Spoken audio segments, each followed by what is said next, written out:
Hello everyone. Hope you're all doing good. Welcome back to the third episode of UVC Chronicles.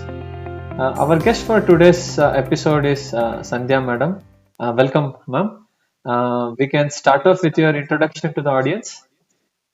Um, Thank you, Satish. Hello, and a very good evening to everybody. Firstly, I would like to congratulate Satish and his team for this very novel idea of starting the UVC Chronicle podcast. I thank the organizing team for giving me this wonderful opportunity to connect with my alumni and share some of my experiences. Well, it's been 27 years since I graduated, and it's really a very nostalgic moment to connect back with my alumni of this great institution. Thank you, Satish. Yeah. So Introduction about me. yes, Well, I'm please. Sandhya Thyagarajan, a very proud alumni of UVCE who passed out in the EEE branch in the year 92. I now work as the Vice President of the Strategic Electronics Business Unit at Centum Electronics, which is in Bangalore. And I have overall about 27 years of experience in the electronics manufacturing operations, and my expertise is in also with the customer relations, sales, business excellence, people management, and people development. I've also been a member of the industrial affiliate board of the Siddhganga Institute of Technology, Tumkur, a member of the Small Satellite Society, FICCI Flow, CIA, and many others. I've also presented multiple technical papers and delivered several lectures from my varied experiences in seminars and academic institutions. I've also applied for a patent. I'm a key member of the leadership team of Centum, contributing to its growth, success, and responsible for its growth strategy. On the personal front, I'm married to Mr. Sridhar, who's an entrepreneur, and we are blessed with a very beautiful daughter who's now 19 years old, pursuing her degree in product design. I'm a Bangalorean, and I try and make time for gardening and music. And this is in brief about me, Satish. Yeah, thank you, madam. So the first part definitely we would want to talk about is UVCE and like say how did UVCE help you to become the engineer and help you in the career with so far, madam. Well, firstly, after having seen and been a part of UVC centenary celebrations, I must acknowledge that I'm blessed, privileged, and proud to be an alumni of this very esteemed and reputed institution, which really has to its credit the best engineers of our country. So that itself is one up, I can see. Well, coming to the question, what does being an engineer mean to me? It actually means having a very strong technical bent of mind, being innovative, getting the basics right, and deep subject knowledge, and definitely converting all the knowledge into an application form. So that's what an engineer really means to me. And to being that engineer, how did my institution help me? The very fact that the people with talent only get into UVC itself means the students out there are very serious about their professional education. You get an opportunity to compete and learn from the best talent pool. So that's where my knowledge bank or getting my basics right really stemmed up. And also to support that, I had a very good supporting and mentoring faculty members that further enabled me to excel. And you all know, and I'm sure the UVCians will agree, that the atmosphere in UVC, the studious kind of an environment, with very less percentage of them, the easygoing kind, actually pushes you not just to do things good, but to really excel. And I was fortunate I didn't get enticed into enjoying life kind and instead focused deeply on my education. So I think UVC also, for more than anything else, actually has provided me the greatest networking opportunity, both during my engineering course, academically and professionally, and after my engineering course as well. Further, I think coming from UVC is a step advantage. When I look for my job opportunities, the heritage of UVC itself, got me in the first place. So all in all, Satish, I would like to credit UVC, my alma mater, for the studious culture it encourages the students and imbibed in me, combined with the hard work and the faculty support. I'm the engineer what I am today, and I've grown to becoming a very successful professional. Yeah, I think many of the alumni will definitely agree with that point. Madam, UVC generally plays a a very important role to anyone's career. So, Certainly. yeah, talking about the career, madam, maybe like a glimpse and a brief about the career and some of the experiences during the journey of your career so far, that definitely the audience would like to know from you. Sure, okay. Well, I'll go chronologically from when I finished my engineering.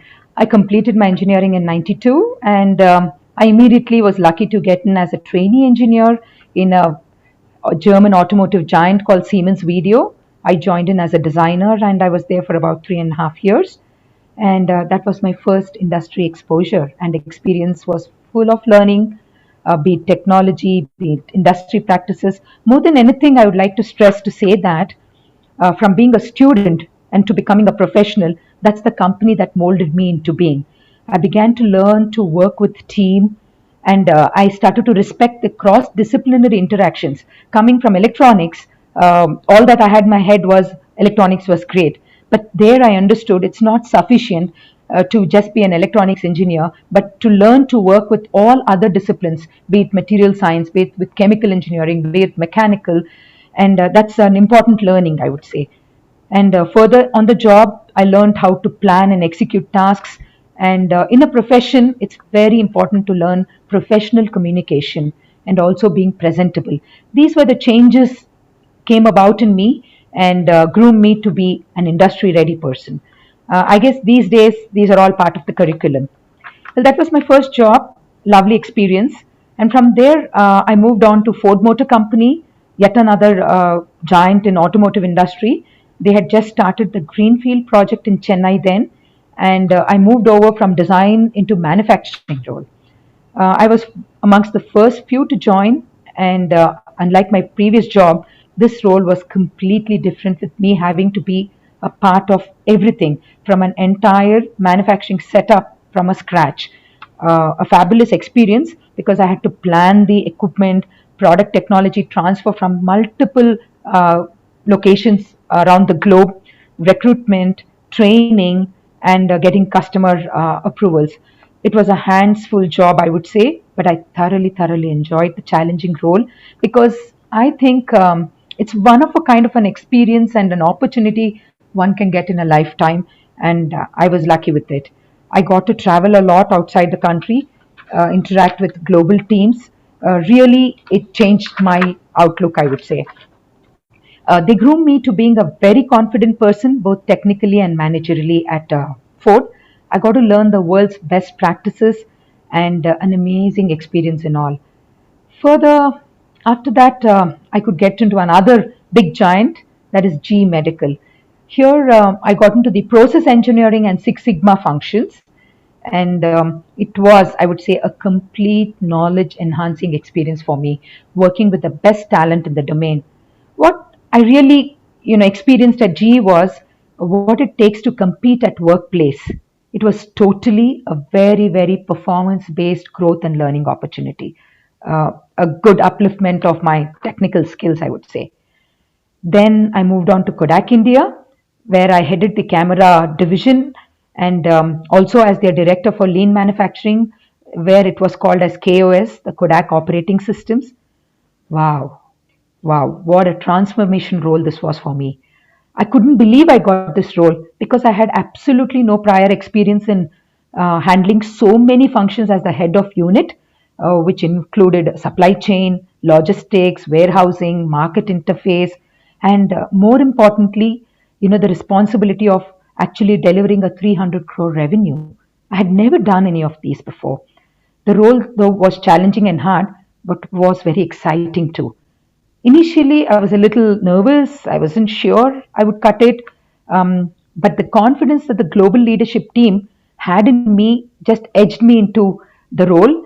And if I look back today, 27 years of my experience, I almost literally transformed the operations outlook there, winning many accolades for my division. This job transformed me into becoming a leader and part of a leadership team. Yes, the professional success, while it gave me a great sense of achievement, I must admit that the job was so tight, I had no time for myself or my family. I really didn't handle my work life balance properly. Well, from there, in 2006, I got yet another wonderful opportunity to join the company I am currently with, Centum Electronics. I joined in as the head of operations for the then hybrid division, and over the last 15 years here, I've now grown to become the vice president of the strategic electronics business unit, which is into space, aerospace, and defense segment. A super opportunity to work in a very niche technology. And here again, similar to Kodak, I handle a wide gamut of functions, and I've been a part of the leadership team here. I'm contributing to the success and steady growth of Centum into becoming the world class organization supporting the projects of our national importance. All in all, I think it takes immense pride in working here because it gives me a sense of contribution in serving my country. Overall, in my 27 to 28 years of experience, spanning over five different world class companies in varied segments, working with best companies in the world, I think I feel like a professional dream come true. Really, it's a dream come true. The best companies that I can imagine was what I could experience. Learned a lot of business practices, multiple technologies, business operations, got into the strategic thinking and the strategic growth part of the leadership team. And most importantly, I would like to stress that along this way, what's important is to learn how to handle people, the people management, building professional relationships. And I also earned many, many mentors along my way to success. That includes my founder and CMD here at Centum, Mr. Apparao, who's also, a proud alumni of UVCE. Actually, I attribute all my growth and success to the following: integrity at workplace, absolute dedication and working with passion, building, nurturing, and recognizing teams, teamwork, trust, and ownership, and definitely being assertive and yet empathetic has been the success mantra. And I would like to share these as guidelines for the young and enthusiastic engineers out there. Yeah, that was really inspiring, madam. Thank you for sharing that. So we'll move on to the next question, which I'm pretty sure, like say, many of the young alumni or the students would be very much interested to know about. That is, yeah, in your field of expertise, that is, like say, as you mentioned, the high technology, that is the reliability, defense, and the aerospace market. What do you think will be the next big thing in the coming 5 to 10 years? So, like say anyone interested, be it an alumni or a student, like say, what would you like to say to them? How should they prepare themselves, madam? Yes, before answering this question, Satish, on the next big thing in the coming 5 to 10 years, I would like to just go a few years back when we had not imagined that the applications, say, such as Uber, Swiggy, Amazon, etc., will change the world the way we have today. There is nothing but this is all a culmination of multiple technologies from space, the ground software, the logistics, the algorithms, etc.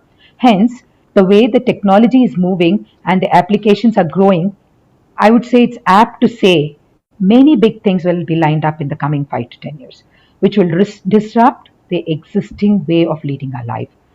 One example could be how today, and definitely going forward in the coming days, the satellite based TV broadcasting and content management is going to change. There's going to be a huge opportunity for technologists, artists, engineers, software professionals alike. The kind of internet and associated speeds that you had dealt with, we've never heard in the yesteryears, is now non comparable to what it is today. And what is expected with the advent of 5G and other such technologies. Apart from this, I think the space technology will be very promising, high speed on every inch of the surface of the earth. That's what is being talked about, that's what is being worked upon. You can imagine with these kind of technology upgradations and coupled with artificial intelligence, machine learning, and the big data science, we will have unlimited opportunities stemming out of space based applications. For example, our farmers will be able to produce more and be more efficient. Our forest departments, will have better prediction of forest coverage and assess deforestation. A mining specialist can be able to predict better availability of minerals.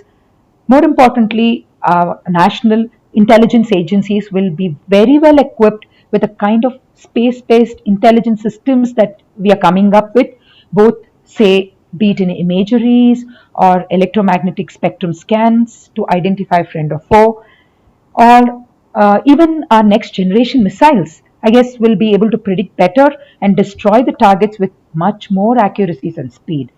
Net net, I would say the space and the aerospace technology will be enhanced with its electronics content, the newer technologies interfacing like the software and hardware components to it that will totally change the world what we are today. And I just hope all of these effects are going to be for the good of the mankind.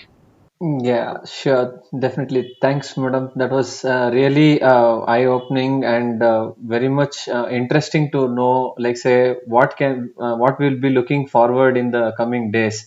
So, on behalf of the audience and the UVC Graduates Association, I would really thank Sandhya madam for being part of the UVC Chronicles and sharing her thoughts with us. Before I close, madam, any closing remarks from your end? Well, yes, I think if I just want to say from the domain I come in, be it for a student or an alumni, what I would like to say as a closing comment is that, well, if in the 5 to 10 years from now, the way the space and space economy is going through, with both technologically and application wise. And recently, you would have all read in the papers and heard about the privatization of the space activities in India, which is recently opening up the sector to almost everyone and not just restricted to ISRO. It provides huge opportunity for Indian industries and individuals like you and me. And the global space sector is also going through disruptions in the form of constellation of small satellites, and which is against the traditional high power, high throughput communication or Earth observation kind of satellites. So these are the very exciting times, I would say. And all those out there who are not the faint hearted and want to explore the space, be innovative, and really love to be challenged and to have a very continually learning experience, and someone who has a passion to serve our country by contributing technologically, I would say this is the segment to be in. And today, I would like to conclude as the saying goes, if you want to increase your value in life, you really have to burn it a little, and you certainly will achieve your dreams. I've seen a success in me with all these mantra. I would like to wish everybody good luck, take care, and stay safe. And thank you for giving this wonderful opportunity to connect with my alumni. Thank you, Satish. Yeah, thanks again, Sandhya madam. That was really a nice episode for this UVC Chronicles journey. I hope the audience also would definitely enjoy today's episode. What we will say to them is stay tuned for the next episode of UVC Chronicles, wherein we'll bring more episodes and we'll introduce more of our alumni. Thanks again, everyone. Thank you, and bye.